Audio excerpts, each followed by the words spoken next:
आरजीकर घटना को लेकर माकपा की तरफ से आज रानीगंज के डॉल्फिन मैदान से लेकर नेताजी स्टैचू तक एक विरोध रैली निकाली गई। इस दौरान माकपा नेतृत्व द्वारा पथावरोध किया गया। इस दौरान यहां आसनसोल के पूर्व सांसद बंस गोपाल चौधरी, रानीगंज के पूर्व विधायक रुनु दत्ता, सुप्रिया रॉय, हेमंत प्रभाकर, दिव्येंदु मुखर्जी, कल्लोल घोष, गौरव धड़ल्ला, महिलाओं में से कृष्णा दास गुप्ता सहित बड़ी संख्या में माकपा समर्थक उपस्थित थे। इस दौरान बंस गोपाल चौधरी ने कहा कि कोलकाता में जो घटना घटी वो कोई अकेली घटना नहीं है। आज पश्चिम बंगाल में महिलाओं समेत किसी की सुरक्षा नहीं है। उन्होंने कहा कि राज्य में एक महिला के मुख्यमंत्री होने के बावजूद जिस तरह से महिलाओं पर लगातार अत्याचार किए जा रहे हैं वह शर्मनाक है। उन्होंने कहा कि इसकी शुरुआत पार्क सर्कस घटना से हुई थी, जब उन्होंने एक महिला के बलात्कार को छोटी घटना करार दिया था। इसी से अपराधियों के हौसले बुलंद हो गए और आज इस तरह की घटना घटी। एक अस्पताल के अंदर महिला डॉक्टर के साथ बलात्कार कर उसका कत्ल कर दिया गया। अस्पतालेर भेतरे ব্যাপক ভাঙচুর করা হলো। আজকে এখানে দেখবেন পুলিশেরা ছবি তুলছে, ভালো কথা, আপনারা ছবি তুলতেই পারেন, কিন্তু সেদিন ওখানে পুলিশেরা কি করছিল?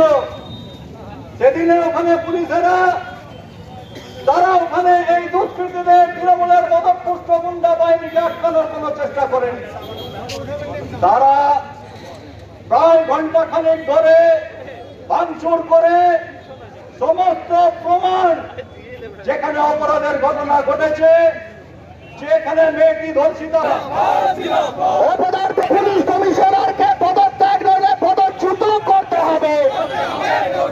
এই সরকারকে ওই নারী ঘাতী এই সরকারকে ধিক রেখে লড়াই লড়াই লড়াই চাই। बंगाल मणिपुर नहीं बनेगा। जिस तरह योगी आदित्यनाथ के राज में बेटियों को जिंदा जलाया जाता है, जिस तरह मणिपुर की बेटी को जिंदा जलाकर श्लील किया गया, हम बंगाल मणिपुर को बनने नहीं देंगे। हम पूछना चाहते हैं, कल ममता बनर्जी ने स्टेटमेंट दिया है कि मेटार जन्य किछु करते हुए 10 लाख टाका दीते हुए। छी छी ममता बनर्जी, आप पे धिक्कार है। एक बहन और बेटी के इज्जत का सौदा आप पैसों से करते हो, आप पैसों से तोलते हो। हम लोग धिक्कार देते हैं आपके ऊपर में। हमारा लड़ाई चलेगा। अगर हमारे नेता ने कहा है कि अगर मीनाक्षी मुखर्जी, ध्रुवज्योति शाह, हमारे वामपंथी छात्र युवाओं ने अगर उसको नहीं रोका होता, उसको घटना, तो शायद हम ये घटना बंगाल के लोग जान नहीं पाते।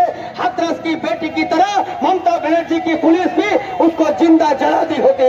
लेकिन शर्म करते हैं हम उनके इस कार्य के प्रति कई। गत 8 दिन आगे आरजीकर मेडिकल कलेजे डाक्तारी पढ़ुआ যে ছাত্রী কর্তব্যরত অবস্থায় তাকে যেভাবে অত্যাচার করে ধর্ষণ করে খুন করা হয়েছে তার প্রতিবাদে আন্দোলন চলছে, সারা রাজ্যে চলছে, আমাদের এখানেও চলছে। গত 14 তারিখ রাত্রেবেলায় যখন রাত্রি জাগরণের কর্মসূচি ছিল, বিক্ষোভ প্রতিবাদ যখন চলছিল, সেই সময় আরজিকর কলেজের ওখানেই মহিলাদের ওপরে, ছাত্র যুবদের ওপরে, ডাক্তারদের ওপরে একদল গুন্ডা, তৃণমূলের মদতপুষ্ট গুন্ডারা তারা গিয়ে নির্মমভাবে ওখানেও অত্যাচার করে, ভাঙচুর করে, আক্রমণ করে এবং পুলিশ হচ্ছে হাত পা গুটিয়ে বসেছিল। পুলিশের উচিত ছিল যে আক্রমণকারীদেরকে রুখে দেওয়া, যে সমস্ত ডাক্তার এবং অন্যান্য ছাত্রযুব মহিলারা যারা আন্দোলন করছিল তাদেরকে রক্ষা করা, কিন্তু পুলিশ সেই কাজ করেনি। ইতিমধ্যে সবাই জানেন যে হাইকোর্ট ডিভিশন বেঞ্চ, প্রধান বিচারপতি ডিভিশন বেঞ্চ, তারা হচ্ছে সিবিআই এনকোয়ারির নির্দেশ দিয়ে দিয়েছে। এখন যেটা মনে হচ্ছে যে ওখানে আরজিকর হাসপাতালে ওই বিল্ডিং, যেখানে এই ধরনের ঘটনা ঘটেছে, যেখানে রেপ, যেখানে ধর্ষণ, যেখানে অত্যাচার, যেখানে খুনের ঘটনা ঘটেছে ওই ছাত্রীকে, সেই জায়গায় ভাঙচুর করে সেই জায়গায় প্রমাণ লোপাট করার জন্যই এই ঘটনা ঘটানো হয়েছে। এবং রাত্রেবেলায় 50-60 জন দুষ্কৃতী জড়ো হলো, সেখানে পুলিশ রয়েছে, কিন্তু পুলিশ কোনো আটকাবার ব্যবস্থা করলো না। হাইকোর্টে এখন বলছে 7000 লোক গেছিল। তো 7000 লোক গেলে তো পুলিশ তো জানবে কোন রাস্তা দিয়ে যাচ্ছে, কিভাবে যাচ্ছে, কেন যাচ্ছে, কি করছে, তাদের উপরে নজরদারি থাকবে। পুলিশ আটকালো না কেন?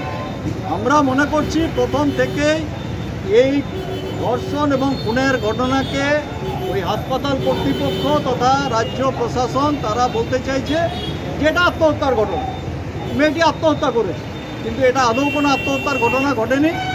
পোস্টমর্টম রিপোর্টেও সেটা প্রমাণিত হচ্ছে, যা প্রকাশিত হয়েছে তাদের প্রকাশিত হয়েছে।